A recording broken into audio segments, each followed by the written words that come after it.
Alright, well, it's 50 degrees today. We're gonna do a startup on the Jeep. It's still not fixed yet. It's still gonna be missing really bad, but I have figured out why it does it. And my fall break starts after this next week coming of school. Where it, God damn it, where it has that exhaust leak.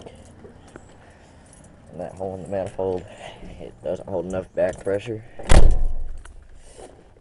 And then the other half of that is that I've already run the new set of plugs, so get that squared away and can run a Jeep again. On the ignition thing, the ignition switch is messing up, because now whenever you turn it on, you leave it on for a little while, turn it back off, sometimes it'll catch halfway down and it'll crank over a little bit. It's probably low to mid 50s today, so this is technically a cold start on the Jeep, and I do believe it's the very first ever cold start video that I've done on it. It's actually been a genuine cold start, because the ones from last December or whenever it was I started this thing up, it was already warmed up and I just restarted it. So, whenever that guy came and looked at it, he found vacuum leaks. Retimed it a little bit. It wasn't that far off. I don't think they had to advance any at all. Actually, they just tried to wiggle it around. I think they eventually stopped the same place it was. Placed a couple of lines, and one of them was to the transmission, so it hopefully shifts better now. So, let's go ahead and see. This will probably be a cranker video too, because just that this thing does not like to start, and I'm not rolling that down because it's cold. And I'm in short sleeves.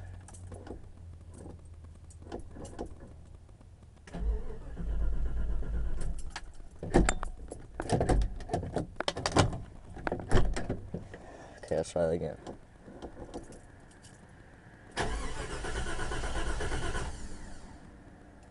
Don't you just love that Chrysler starter? I'm gonna get a Ford. Let's see if I can get a Ford starter to fit on this thing, like they used to have back before '87.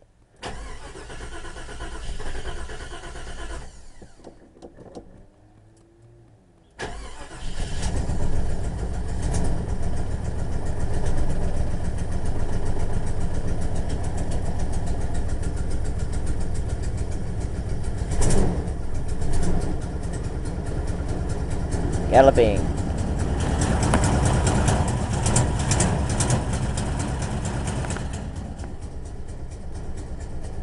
It's flooded too, but it doesn't seem to be doing that bad today since he got them vacuum lines fixed. Oil pressure, of course, is way up there, especially because it's still cold. It's really thick.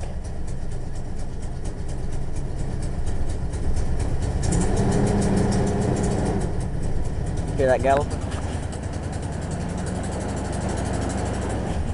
No, not now.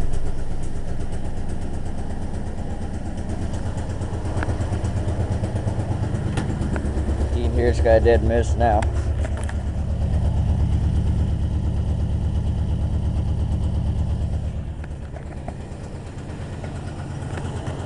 That's because the spark plug on the very back on this side here, that's the worst one. They did a compression check too, by the way, and that's all perfect.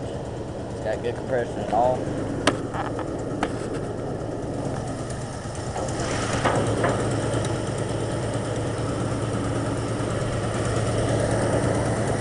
Took this T off back there. I might need to put that back on. That wasn't all that it went to.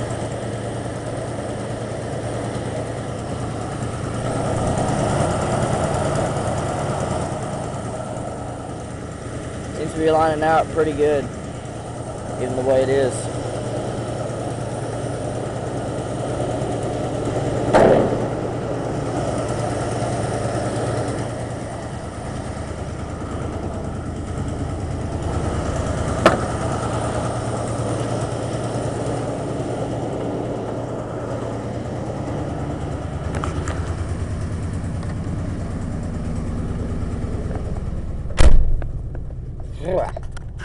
This heater makes a weird noise too, but it works.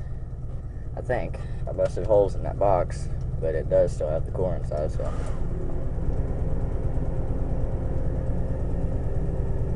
Doesn't even sound that weird now.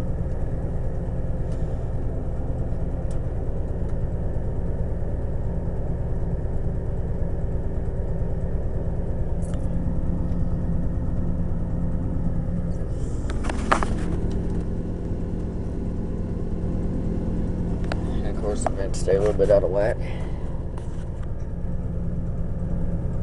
It does have the regular heater switch, but I have seen some 86 to 88 J trucks, you know, that had the exact same interior as the Grand Wagoneer minus the clock, the two switches right here, that switch down there. Of course, anything before 88 didn't have that, but it would have this same heater switch, but then it would have the old style controls down here, so I don't know about that. Of course, it also didn't have the same steering wheel in 86, at least. They put the older style on it.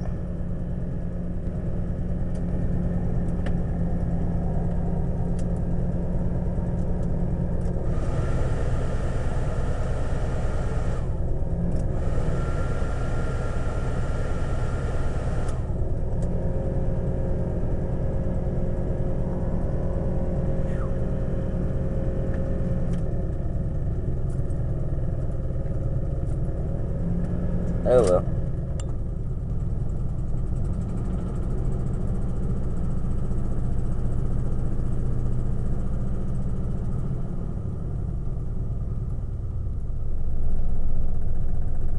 Yeah, see, there's where it really starts to get it once it kicks down. I think it's kicked down anyway. Yeah, there's kicked down.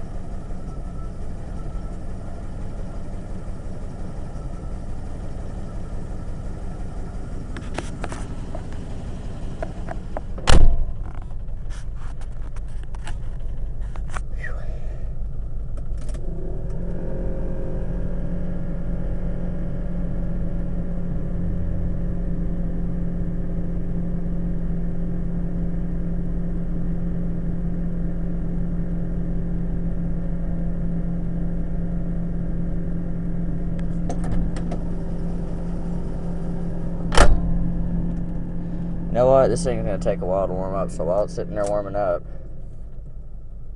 we're gonna go over to the Ford, do a cold start on it. I had it running yesterday, but not for very long, so. See, we're already at 8 minutes, and it's just barely over 100. Normally, on a warm day, it'd be probably just close to topping out. I mean, like somewhere like right there where that line is, not actually going all the way up. So we're going to Ford, starting a new video. Catch you later.